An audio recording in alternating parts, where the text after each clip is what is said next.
15 বছরে দেশটাকে ফোকলা বানিয়ে ফেলা হয়েছে। $234 বিলিয়ন পাচার হয়েছে। আমার বিশ্বাস হচ্ছে 36 জুলাইয়ের পরে বাংলাদেশ আর আগের জায়গায় ফিরে যাবে না। রেল গাড়িটাকে যে আবার রেল লাইনে তুলে সামনে রওনা দেওয়া গেছে, আমি নিশ্চিত আমরা ঠিক পথে হাঁটছি। আমার বিশ্বাস হচ্ছে 36 জুলাইয়ের পরে বাংলাদেশ আর আগের জায়গায় ফিরে যাবে না ইনশাআল্লাহ। এবং আমার বিশ্বাস 840 পরে আমাকে 1680 বানাতে হবে না। বাংলাদেশ ঠিক পথে আছে। আপনি যদি এভাবে ভাবেন, 15 বছরে দেশটাকে ফোকলা বানিয়ে ফেলা হয়েছে। $234 বিলিয়ন পাচার হয়েছে। শত শত মানুষ খুন হয়েছে, গুম হয়েছে। 1 জুলাইতে মারা গেছে 1500-এর উপর। পুলিশ বাহিনী শেষ করে দেওয়া হয়েছিল, আমলাতন্ত্র শেষ করা হয়েছিল।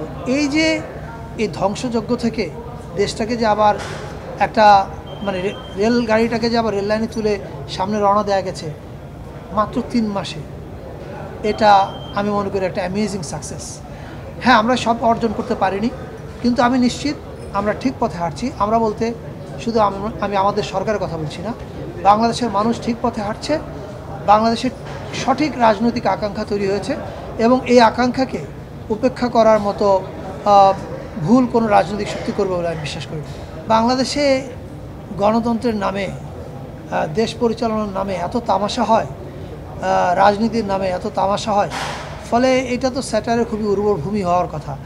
এবং আপনি যদি বাংলাদেশের চায়ের দোকানগুলোতে আড্ডায় যান, আপনি দেখবেন যে ক্ষমতাবানকে, যারাই ক্ষমতাবান থাকে তাদেরকে কীরকম ওই চায়ের আড্ডাতে কীরকম স্যাটায়ার করা হয়। ফলে আমাদের সরকারগুলো, এই বিগত সরকারের মতো, এরা যত বেশি খারাপ কাজ করে মানুষ এদেরকে তত বেশি তীব্র স্যাটারের বানে মাটিতে নামিয়ে ফেলে চায়ের দোকানে বসে। এই কারণে আমি বলেছি যে স্যাটারের জন্য, পলিটিক্যাল স্যাটারের জন্য বাংলাদেশ উর্বর ভূমি। প্রথমে বলি, আমাদের সিনেমায় একটা ব্যাপক রিফর্ম দরকার। এটার জন্যে সরকার ইতিমধ্যে একটা পরামর্শ কমিটি করেছে। আমি নিশ্চিত সেই কমিটি সেন্সর সহ সকল বিষয় কী কী রিফর্ম লাগবে সে পরামর্শ দেবে। তার আগ পর্যন্ত অবশ্যই অনেক জটিলতা আছে। আজকে ডিরেক্টর মোস্তফা সরোয়ার ফারুকী এবং প্রডিউসার নুসরাত ইমরোজ তিশা সামনে বসে আছে। সো নেক্সট, আসলে এক একটা কাজ যখন আমরা ডেলিভারি দিই বা এক একটা কাজ যখন শেষ হয় এবং দর্শকদের কাছে নিয়ে আসতে পারি, এরপরে আসলে দর্শকদের রিয়াকশনের উপর অনেক কিছু ডিপেন্ড করে। সো আশা করছি কিছু প্ল্যান আছে, কিছু ভালো কাজ করার চেষ্টা করছি। যদি সফল হতে পারি এই কাজে, ইনশাআল্লাহ ফিউচারেও আরও ভালো ভালো কিছু কাজ আমরা অবশ্যই দিতে পারবো।